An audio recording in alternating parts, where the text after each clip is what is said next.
So hello guys, Janu here, one of your PTE tutor. So बात करते हैं अब चेंजेस की। कुछ दिन पहले मैंने एक वीडियो बनाई थी जिसमें मैंने बात की थी जून में कुछ चेंजेस आ रहे हैं। उन चेंजेस की हम आज ब्रीफली बात करेंगे कि वो वाकई चेंजेस कुछ हैं, उनसे पीटी में कुछ डिफिकल्टीज बढ़ी हैं या पीटी पहले से ईजी हुई है। सारी बात ब्रीफली करेंगे, वीडियो को एंड तक जरूर देखना। तो स्टार्ट करते हैं। सबसे पहले उस वीडियो में मैंने बताया था कि ऐसे मेरे को कॉल्स आ रहे हैं जो जून में काफ़ी चेंजेस हुए हैं, तो वो चेंजेस काफ़ी हद तक सही हैं। सबसे पहला चेंज की बात करते हैं कि describe in image, read a lecture, writing ऐसे, writing summary, listening summary, write from dictation. Unexpected questions आ रहे हैं कि किसी को ज़्यादा आ रहे हैं, किसी को कम आ रहे हैं। देर इज़ नो श्योरिटी कि किसी को कितने क्वेश्चंस आ रहे हैं। कुछ कहना मतलब सही नहीं रहेगा कि अभी मेरा एक स्टूडेंट एग्जाम देके आया, उसको डिस्क्राइब एन इमेज 7 आए। अभी मेरा एक स्टूडेंट एग्जाम देके आया, उसको राइट फ्रॉम डिक्टेशन 1 आया। किसी को रिपीट सेंटेंसेस 4 आए, किसी को राइटिंग ऐसे 2 आए, लिसनिंग समरी 2 आई।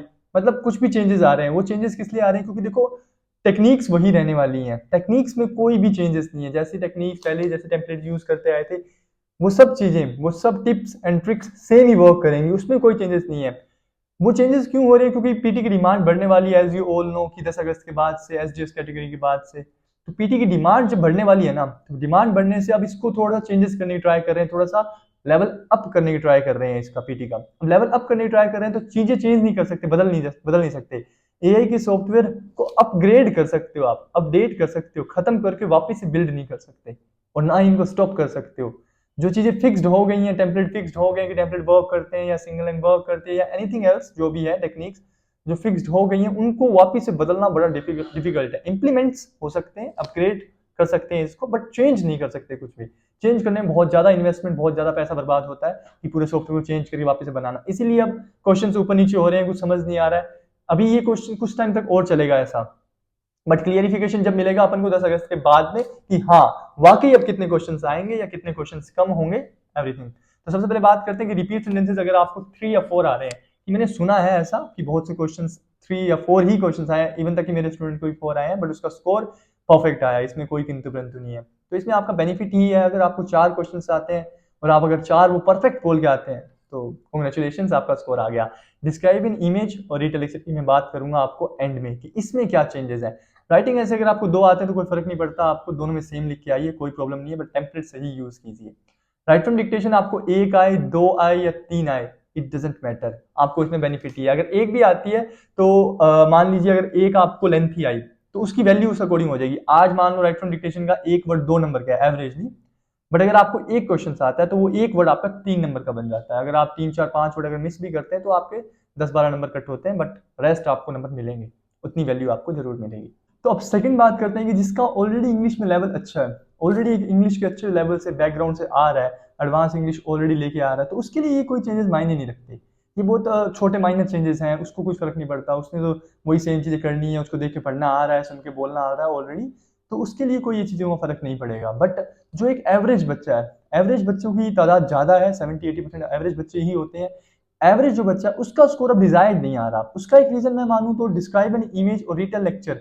आप अपनी एक्सटेंडेड स्पीकिंग चेक जरूर करिए कि एक्सटेंडेड स्पीकिंग आप लोगों की ऑलमोस्ट, मैंने इतने रिजल्ट चेक किए इन दिनों में, उस रिसर्च के बिहाफ पे आप लोगों को ये बातें बता रहा हूँ कि एक्सटेंडेड स्पीकिंग पहले के कंपैरिजन अब बहुत ज्यादा कम जा रही है। डिस्क्राइब एन इमेज और रीड अ लेक्चर, उसका एक रीजन ये है कि describe an image, read a lecture में टेम्पलेट्स तो वही हैं, वर्क कर रहे हैं, ऐसा कोई बात नहीं। मेरे स्टूडेंट करके आ रहे हैं सेम ही टेम्पलेट और सेम स्कोर आ रहे हैं, और वही टेम्पलेट से कई बच्चे करके आ रहे हैं, उनका स्कोर इतना अच्छा नहीं आ रहा। उसी चीज से फर्क क्या है कि पहले हम डिस्क्राइब एन इमेज और रीड अ लेक्चर को इतना लूज लेते थे कि सिर्फ उसके अंदर हम बोलने को ही मैटर देते थे, बोलने को वैल्यू देते थे। अभी भी वैसा ही कंटेंट इतना ज्यादा मैटर नहीं करता, रीड अ लेक्चर में फिर भी थोड़ी सी वैल्यू है कंटेंट की, बट डिस्क्राइब एन इमेज में नहीं। बट बोलने का वे आपको वैसा रखना पड़ेगा जैसे आप रीड अलाउड्स में एफर्ट्स देते हैं। रीड अलाउड में बोलने को जो तवज्जो, दो वैल्यू दे रहे हैं आप लोग, वही सेम वैल्यू आप लोगों को डिस्क्राइब एन इमेज और रीड अ लेक्चर को भी देनी पड़ेगी।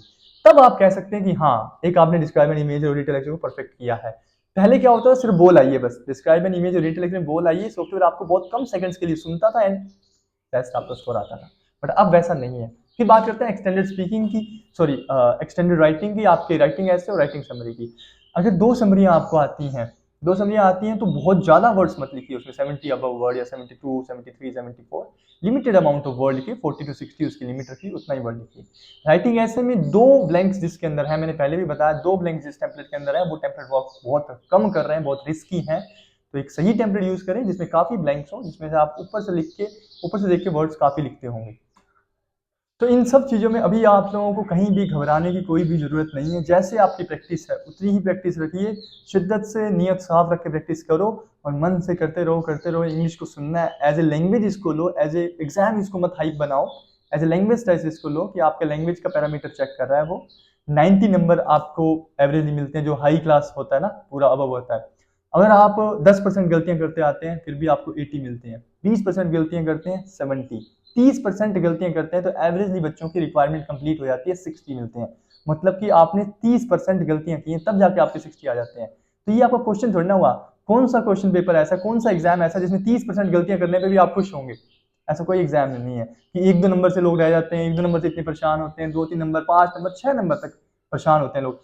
30 नंबर कट होने पे भी आप लोगों को खुशी है क्योंकि 60 आ गए हमारे, 6.5 हमने अचीव कर लिया है। तो इसका मतलब लैंग्वेज पैरामीटर है ये। एज इसको एग्जाम ना क्रिएट करें, as a language learn, language समझने की ट्राई करें। मैं लैंग्वेज सीख रहा हूँ, रीड अलाउड है तो देख के पढ़ना है, रिपीट में सुन के बोलना है। तो एज ए लैंग्वेज मैं इसको सीखूँ ना, लैंग्वेज की मेरे वहाँ पे जाके काम आएंगी ये चीज़ें, देख के पढ़ना और सुन के किसी चीज़ का रिप्लाई करना, वो चीज़ें मेरे वहाँ पे काम आएंगी। तो उस तरीके से इसको करने की ट्राई करें। एंड इसके अलावा आप मुझे ऑनलाइन क्लासेस के लिए भी कॉन्टैक्ट कर सकते हैं। मेरी ऑनलाइन क्लासेस का स्ट्रक्चर लेक्चर स्टडी नहीं है कि मैं आपके लेक्चर देके जाऊँगा। मैं एक दिन स्पीकिंग लेता हूँ, एक दिन लिसनिंग लेता हूँ, एक दिन स्पीकिंग, एक दिन लिसनिंग। उसमें आपके मैं रीड अलाउड सुनता हूँ, रिपीट से सुनता हूँ, स्क्रीन शेयर करता हूँ अपनी, एंड देन सब प्रिपेयर करते हैं, सबसे सुनता हूँ 5-5-6 चीज़ें। तो सुन के फिर रिस्पॉन्स करता हूँ किसको कितनी क्या प्रैक्टिस करनी है, किसका क्या लेवल है, किसको कैसा बोलना है। तो आप मुझे ऑनलाइन क्लासेस के लिए भी कॉन्टैक्ट कर सकते हैं। एंड चैनल को सब्सक्राइब जरूर करना, नए नए अपडेट्स अभी बहुत आने वाले हैं। Thank you very much.